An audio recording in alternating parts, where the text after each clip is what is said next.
Bonjour à tous, j'espère que vous allez excellemment bien. Aujourd'hui on se retrouve pour parler cyclisme, pour faire le débrief de la deuxième étape de Paris-Nice. Je pense que ça va être un débrief assez rapide parce que c'est une étape qui est très dure à analyser. Alors c'est quand même un sacré bordel cette étape-là.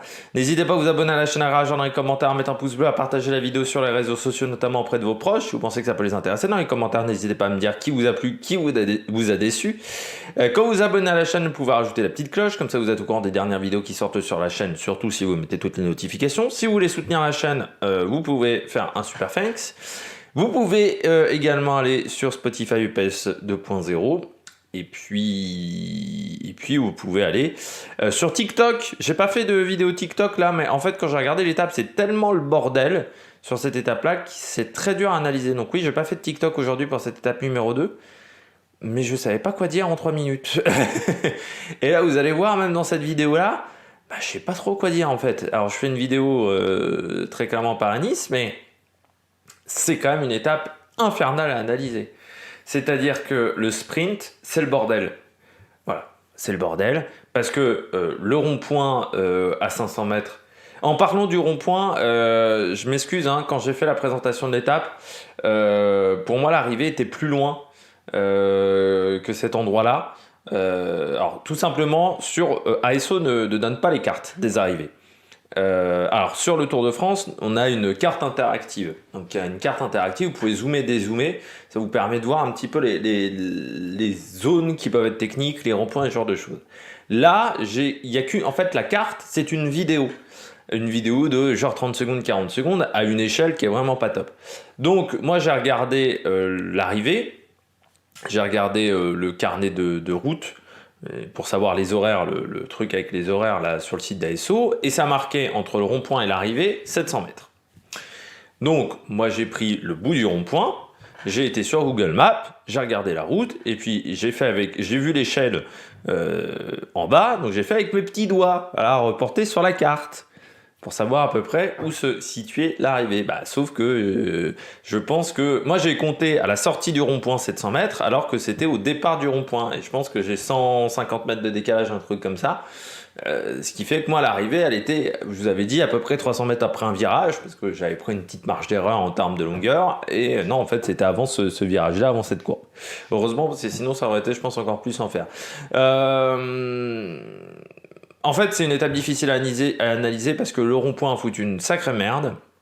Parce qu'il n'y a aucune équipe qui a pris en main la course. C'est-à-dire, il y a EF à un moment qui était en tête de peloton. Mais alors, c'est la seule équipe vraiment qui a réussi à se mettre en tête de peloton. Sinon, c'était le bordel.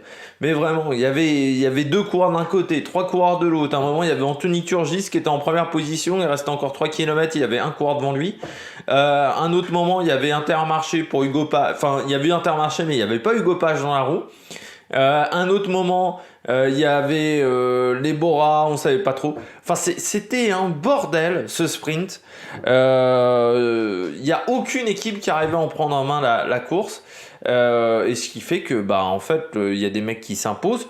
Mais les Trek, ils s'imposent parce qu'ils sortent au dernier moment. Et c'est un peu pareil pour l'Afcoy, en fait. Il fallait sortir au dernier moment aujourd'hui. Bon, c'est un peu toujours pareil sur les sprints en ligne droite. Le rond-point a vraiment foutu la merde parce qu'en plus, le rond-point ne pouvait le prendre que d'un côté. Ça, c'était pas indiqué par ASO. Je pense que c'était indiqué vraiment sur le carnet de route qui est donné aux équipes et aux journalistes sur place, ce qui n'est pas mon cas. Ouais, c'était vraiment le bordel. Mais vraiment, j'ai rarement vu un sprint, ça a vraiment foutu la merde dans tous les sens. Puis en plus, je connais bien ce rond-point-là parce que quand vous allez sur Paris et que vous passez par un National 7, c'est le rond-point sur lequel vous arrivez. Donc c'est le rond-point, voilà, avec une sorte de... comment ça s'appelle? C'est une sorte d'obélisque, pardon, qui est au sommet, un peu comme aux Champs-Élysées, et voilà, donc le rond-point, je peux vous dire qu'il est énorme, et ça a bien foutu la merde entre les différentes équipes qui étaient, mais rien qu'avant, hein, c'est-à-dire dans les 8-9 derniers kilomètres, personne n'était organisé. Alors c'est peut-être le fait aussi que pendant toute la journée, ça a roulé quand même pas mal vite, parce que tout le monde était tendu avec le vent, alors que j'avais dit que la probabilité qu'il y ait un coup de bordure était quand même assez faible aujourd'hui vu la vitesse du vent. Mais tout le monde était quand même très tendu, il n'y a quasiment pas eu d'échappée. Enfin, il y a eu un mec devant, mais il est repris à 60 bornes de l'arrivée, et c'était très très très tendu aujourd'hui. On regarde tout de suite les coureurs au top. Ah, attaque de Marlou! Pas de bilan des bleus, pas par flemme, hein, c'est juste que j'ai pas grand monde à mettre en top et en flop. Donc je me suis dit, les Français aujourd'hui, c'est pas exceptionnel, c'est pas c'est pas pire qu'hier, on va dire pour Desmar, donc je vais pas redire ce que j'ai dit hier. Surtout que là le sprint était vraiment merdique. C'est difficile de mettre des mecs en flop parce que le sprint était quand même très compliqué en termes d'organisation. Du côté des coureurs au top, Pedersen, il aime Paris-Nice, hein, Mats Pedersen. C'est une course qu'il affectionne. Il adore en plus quand il fait froid. Hein, Mats Pedersen, c'est avec le froid, il préfère à la chaleur. Très bon, très bon. Et puis bon, je rappelle que Pedersen, ça fait partie quand même des très bons sprinteurs du plateau. On l'a vu sur le dernier Tour d'Espagne où il avait été très très bon, même quand il y avait Sam Bennett notamment. Il est plutôt bien emmené. Voilà, il a un coureur qui emmène le peloton. Il prend la bonne roue. Et après, ça se joue à pas grand chose, encore une fois face à Lovecoy, mais cette année tous les sprints se jouent à pas grand chose. Mais là, l'avantage c'est que la photo finish était bien placée et était de bonne qualité. C'est pas le cas sur toutes les courses. Demandez à Caleb Ewan en Belgique. Enfin, il y a un moment avec des photos finish de cette qualité-là, on peut pas vraiment dire qui est vainqueur et qui est deuxième. Hein. Mais on peut pas vraiment le dire également sur une photo de face non plus, parce qu'avec les angles, la parallaxe, ça peut changer pas mal de choses. Je sais que c'est Antoine Besson par exemple qui se fie sur une photo de face pour la victoire des Caleb Ewan. On peut pas le dire parce que sur une photo de face, vous pouvez avoir des surprises selon comment la ligne est placée, selon comment la caméra est placée, la parallaxe, la perspective aussi et peut-être. Enfin, ça fait que c'est difficile de savoir qui a gagné, à part avec une photo finish, mais il faut que ça soit une photo finish qui soit bien faite, hein, pas comme sur l'Amstel. Mais du côté de Pedersen, il a été bon aujourd'hui, hein, très bon sprint. Il est bon depuis il est toujours bon en cette période-là de la saison quand il fait froid en France. Donc c'est un coureur qui affectionne plutôt les routes françaises ces derniers temps. Mats Pedersen et bah oui, il est en forme. Et puis il est bien emmené. Encore une fois, et c'est là où tu te dis c'est quand même terrible parce que ça soit lui et Olaf Koy qui font 1 et 2, il suffit pas de grand monde pour être bien emmené. Hein. Pedersen, il n'a pas une équipe intégralement Enfin, il a une partie de l'équipe à son service, mais dans le final, ils sont deux. Hein. Il y a lui et son équipier dans le dernier kilomètre et demi. Hein. Mais ils s'en sortent bien parce qu'ils ont une maîtrise, parce qu'ils se connaissent bien, et qu'ils ont des habitudes. Parce qu'il n'y a pas eu de changement du côté de la Trek.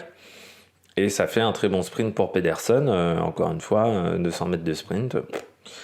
Et puis c'est un coureur qui est très puissant, donc sur des sprints comme ça où c'est le bordel, là on voit que devant ce sont quand même des coureurs qui sont pas mal puissants. Vous avez Kort Nielsen aussi qui est bien placé, vous avez même des coureurs qui sont pas des purs sprinters, je pense à Tamino, Vandenberg c'est un coureur puissant, Chesbol il est adapte plutôt des sprints longs, il fait 8, Alexis Renard c'est pas un sprinter et il fait 9, donc vous voyez c'est... les coureurs puissants étaient bien performants aujourd'hui. On continue avec Kort Nielsen. On l'avait vu sur le Tour de l'Algarve. Moi, je vous avais dit, il est très fort et il est très en forme pour réussir cette performance-là sur le Tour de l'Algarve. Ça confirme. EF a peut-être été la seule équipe qui a réussi à un moment à contrôler la course dans les 10 derniers kilomètres. C'est-à-dire qu'à un moment, il y avait 4-5 EF qui étaient vraiment bien placés. Il y a eu un autre moment où il y a eu les Trek. Et Kort Nielsen, voilà, c'était bien placé, c'était vraiment bien à ce moment-là. Et du côté de Kort Nielsen, il confirme qu'il est en forme. Et encore une fois, c'est très rare pour Kort Nielsen d'être performant en début de saison. Donc Kort Nielsen sur les classiques flandriennes, c'est un coureur sur lequel on peut peut-être compter cette année. Parce qu'il m'a l'air d'être plus en forme que d'habitude, peut-être parce qu'il a l'objectif d'être bon sur le Giro. Je rappelle que c'est le seul grand tour où il n'a pas gagné de victoire d'étape, je crois me souvenir de tête, Kort Nielsen. Donc il y a peut-être l'objectif de gagner maintenant sur les 3 grands tours. Et du côté du coureur danois, je le trouve vraiment très en forme pour un début de saison par rapport à l'année dernière, mais même par rapport aux années précédentes. C'est rarement un mec qui était très bon en début de saison. Et là, on a vu sur le Tour de l'Algarve, c'était costaud. Là, il fait encore un sprint très intéressant. Et puis, on lui fait confiance chez EF. Il faudra s'en méfier vendredi parce que jeudi, je pense qu'on aura encore un sprint massif. Les côtes sont quand même pas très dures et en plus elles sont assez loin de l'arrivée. Par contre, vendredi, pour les sprinteurs qui passent ces bosses, il y a vraiment un truc à tenter. Il y en a pas mal sur cette course parce que vous avez Kort Nielsen, Matthews, Pedersen, Coquard. Olaf Koy, il faut voir, mais il sait passer les bosses également. Van Poppel, ça peut passer les bosses aussi. Donc ça sera une course intéressante vendredi. Si il n'y a qu'une étape que vous deviez regarder, peut-être c'est vendredi ou dimanche. Mais si vous deviez en regarder une dans la semaine, je dirais que c'est vendredi, parce que je pense que ça va être très très intéressant du côté de Kort Nielsen, et il peut y avoir vraiment une course très très sympathique, vraiment, du côté de cette formation. Mais Kort Nielsen, encore un beau sprint. Belle perf, un podium, et lui Paris-Nice, c'est pas un coureur qui est vraiment en réussite sur ce type de course, donc c'est vraiment bien. Troisième coureur au top, Alexis Renard, premier français aujourd'hui. Ça confirme qu'Alexis Renard est en forme. On l'avait vu sur le Down Under. Quand Coquard gagne, il fait un énorme travail pour emmener Coquard ce jour-là. Là aujourd'hui, ils ont perdu Coquard. Je pense que de toute manière, sur un sprint comme ça, Coquard était peut-être pas forcément la bonne carte. Moi, j'aurais plutôt mis Walscheid. On est quand même sur un sprint tout plat. Walscheid, on connaît ses qualités sur les sprints en puissance. C'est un coureur qui est capable de faire des sprints de 300 mètres. Qui est un coureur qui est très puissant parce que massif, hein, et qui est capable de tenir longtemps. Moi, j'aurais plutôt pris Walscheid aujourd'hui que Coquard. Moi, Coquard, je l'aurais mis à l'approche du train. Mais du côté de Cofidis, ça a été le bordel. Mais comme dans toutes les équipes, et comme eux, ils sont un peu moins nombreux parce qu'ils emmènent également Yon Izagirre, et que Yon Izagirre peut faire quelque chose au général sur ce Paris-Nice. Même s'il va falloir passer le contre-la-montre par équipe, et ça va pas être évident pour la Cofidis. Mais du côté d'Alexis Renard, belle perf, et puis ça confirme que ses problèmes d'arythmie cardiaque ont été réglés. Parce que Alexis Renard, il a eu des gros problèmes d'arythmie cardiaque sur sa première année chez Cofidis. Il finit plutôt bien avec Israël. C'est-à-dire que je dirais que les 3-4 derniers mois avec Israël, il y a des résultats. Il fait plutôt des performances intéressantes. Au championnat du monde espoir, c'est le Français le plus en vue sur le parcours des championnats du monde. Ça fait du bien de le retrouver à un très bon niveau. Là, aujourd'hui, il fallait être costaud. Et il fait quand même un bon sprint pour un coureur qui n'est pas un pur sprinter. Donc c'est vraiment bien. Et puis ça confirme qu'il est en forme. Ça confirme... Voilà tout ce qu'on avait vu déjà sur le Tour Down Under, et qu'il a bien en plus récupéré du Down Under, ce qui n'est pas vraiment le cas du Gopage, par exemple en comparaison parmi les Français qui étaient performants au Down Under. Je termine avec Olaf Koy. On va comparer avec Arnaud Delis. Il n'y a pas besoin d'être 4000 pour réussir un sprint. Eux, ils étaient 2. Voilà. Parce qu'ils sont que 2. Il y a un mec devant Olaf Koy et Olaf Koy. Sauf que ça travaille très bien. Sauf que sur un sprint comme ça, en ligne droite, il n'y a pas besoin d'être 10 000. Et c'est vrai que j'avais un peu oublié ça, ce facteur-là. C'est vrai que ceux qui ont mis Olaf Koy en favori pouvaient le mettre en favori aujourd'hui. Moi, je ne l'avais pas marqué. Mais sur un sprint comme ça, il n'y a pas besoin d'être 10 000. Il suffit d'avoir le bon coureur au bon moment. Il suffit de sortir au bon moment. Il ne faut surtout pas être trop tôt devant. Vous voyez, les équipes qui ont été devant tôt, je pense à Alpecin par exemple, ça ne s'est pas bien passé. Par contre, Jumbo, on les voit pas. On les voit pas du tout. Parce qu'on travaille également pour Vingegaard, notamment Nathan Van Hooydonck, qui fait le sprint intermédiaire en passant. Mais Olaf Koy a été très bon aujourd'hui. Et Olaf Koy, il confirme que c'est un coureur qui est puissant. Moi, il me fait des jeunes coureurs aujourd'hui de 21-22 ans qui sont sprinteurs. Enfin, il y a une très belle génération de sprinteurs. Bah, je dirais que Philipsen, c'est déjà celui qui a accompli pas mal de choses et qui est polyvalent. Vous avez Arnaud Delis, la full puissance. Arnaud Delis, c'est le sprinter, un excellent sprinter long et très très puissant. Il me fait penser à Boonen en début de carrière, qui était capable de faire des sprints aussi de 300 mètres. Arnaud Delis, vous avez Olaf Koy, mais il me fait penser au pur sprinter à la Cavendish, on va dire, mais autres. C'est un coureur qui est surpuissant sur des très courtes périodes, et là on voit, hein, il remonte fort sur Pedersen. Et puis Olaf Koy, en plus, il est bon en cette période de l'année, parce que l'année dernière, Tirreno Adriatico, il est déjà très fort sur Tirreno.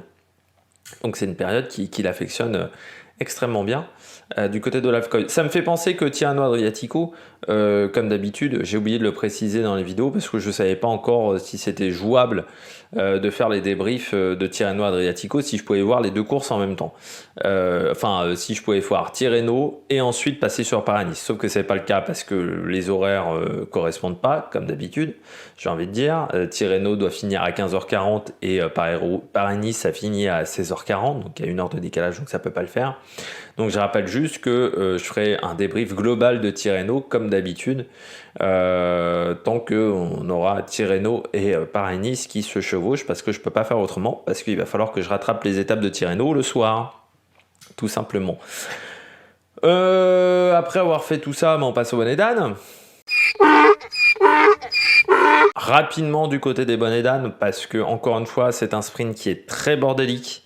Et donc, c'était compliqué de réussir un bon sprint aujourd'hui. Il fallait que tout se goupille parfaitement. Je commence avec Tim Merlier. Ils se sont jamais trouvés avec Sénéchal. L'objectif chez Soudal Quick-Step, c'était de sortir au dernier moment. Ça, on l'a bien compris.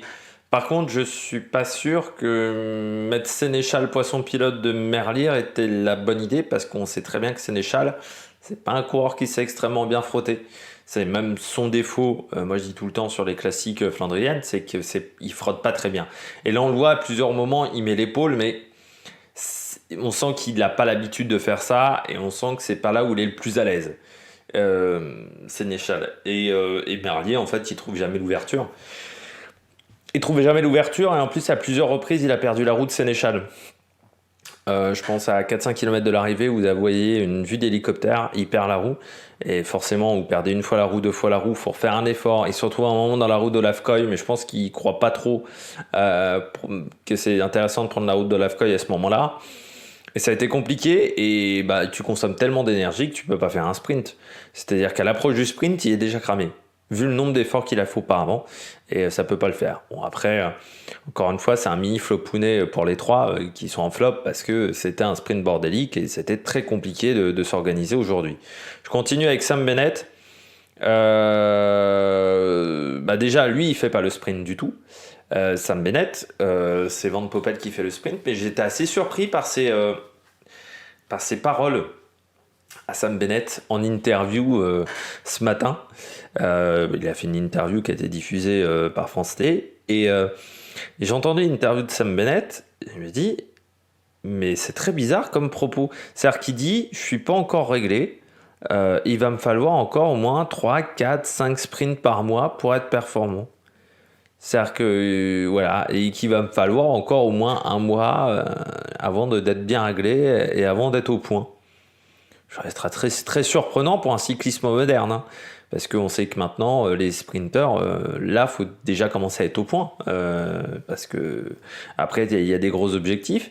J'étais très surpris par ces propos-là de Sam Bennett qui dit je suis encore en train de me peaufiner, de régler, je suis pas encore prêt à 100%. Mais après, bon, Sam Bennett, c'est quand même un coureur atypique. Pendant très longtemps, il roulait 5 capteurs. Bennett, je sais même pas s'il roule encore, s'il a un capteur, mais pendant très longtemps il roulait sans capteur de puissance, il roulait vraiment à l'instinct et il faisait ses sprints à l'instinct, et c'est un coureur qui court, on va dire, un peu à l'ancienne, qui court pas forcément en regardant les données, ces données physiologiques, il court vraiment aux sensations. Mais quand j'ai entendu ces propos-là, j'étais assez surpris, puisqu'on est quand même en mars. Maintenant en mars, il faut commencer déjà à être pas mal prêt, et les équipes qui ont un train qui est déjà en place, c'est forcément plus performant que les équipes qui n'ont pas un train en place. Regarde avec Pedersen, hein, lui ça commence déjà à être vraiment bien en place. Du côté de Sam Bennett, j'étais assez surpris. Je voulais aussi le mettre en flop, ça c'est pas un problème pour lui, mais ça me permet de parler de ce sujet-là. Du côté d'ASO, qu'est-ce qu'ils n'ont pas compris dans le terme maillot distinctif pour le maillot vert? Un maillot distinctif, c'est un maillot que tu distingues. pour mettre en avant le coureur qui est en tête d'un classement, pour voilà, qu'on le repère plus facilement dans le peloton. Quand le maillot vert est de la même couleur que le maillot de la Bora, quand le maillot vert est terne comme je sais pas quoi, alors que cette année en plus tous les maillots sont très sombres ou rouges, bah encore une bonne idée ça aurait été de le mettre rouge ce maillot vert, ce maillot du leader du classement par points, de le mettre le même rouge que Ineos, parce que là, mais Bennett, je ne le repérais pas dans le peloton. C'était impossible de le repérer dans le peloton. Donc vraiment du côté d'ASO, il va falloir m'expliquer qu'est-ce qu'ils ne comprennent pas dans le mot distinctif. Parce qu'un maillot de leader, on appelle ça un maillot distinctif, comme un maillot de champion national. Normalement, tu dois le repérer dans le peloton. Si tu ne le repères pas dans le peloton, c'est problématique. Donc je pense que du côté d'ASO, cette idée de changer la couleur du maillot, c'était pas l'idée du siècle. Et alors on va me dire, je suis peut-être vieux con et j'aime pas le changement. Mais là, c'est vraiment une idée à la con, je trouve.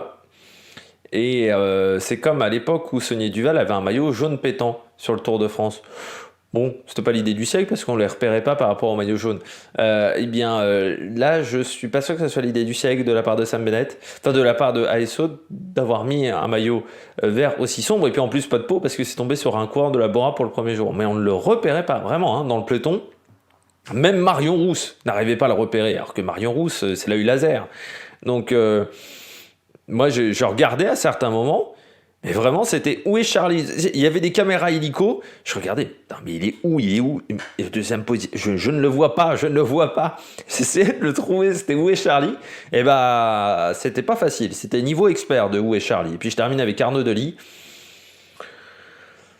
Alors le sprint est bordélique certes, mais j'ai pas l'impression que pour le moment Guarnieri, Delis, ça soit très très bien calé. Donc il va falloir trouver la solution. Alors on sait qu'on est sur le début de saison, encore une fois, mais Guarnieri avait déjà du mal avec Desmar sur la fin. C'est un peu pour ça que chez Groupama, on ne l'a pas gardé. Ça serait bien qu'il soit performant avec Delis, parce que hier, il est au kilomètre, il est au moins 30e. Quand j'ai regardé le sprint, le dernier kilomètre, et il est vraiment à la 25e place dans le dernier kilomètre. Et il n'y a pas Guarnieri qui fait de travail. Et là encore, aujourd'hui, il fait 27e parce que tu ne peux pas faire un miracle tous les jours. Hier, c'était un peu un miracle, il faut le dire. Vu comment il était placé au kilomètre, de réussir à finir 5e, c'était un miracle. Ça serait bien que du côté de chez Lotto, on lui fournisse un train de qualité. Parce que oui, sur des Coupes de Belgique, ça peut suffire. Et encore, mais là, c'est un peu un problème. Mais c'est peut-être aussi parce qu'il lui manque, j'espère, de Weist, qui était sur le Newsblatt, qui pourrait avoir ce rôle-là de lanceur, mais vraiment chez l'Auto Destiny, on sait toujours pas emmener des sprints et c'est quand même très compliqué. Bon, demain, contre-la-montre par équipe, présentation de l'étape 7h30. Il y aura pas mal de choses à dire sur ce contre-la-montre par équipe. Débrief demain à 21h sur la chaîne YouTube. Il y aura un débrief sur TikTok, là, cette fois-ci, parce que je pense qu'il y aura un peu plus de choses à dire. Et puis d'ici là, n'hésitez pas à vous abonner à la chaîne et à réagir dans les commentaires. Allez, ciao ciao sur l'Amérique Production.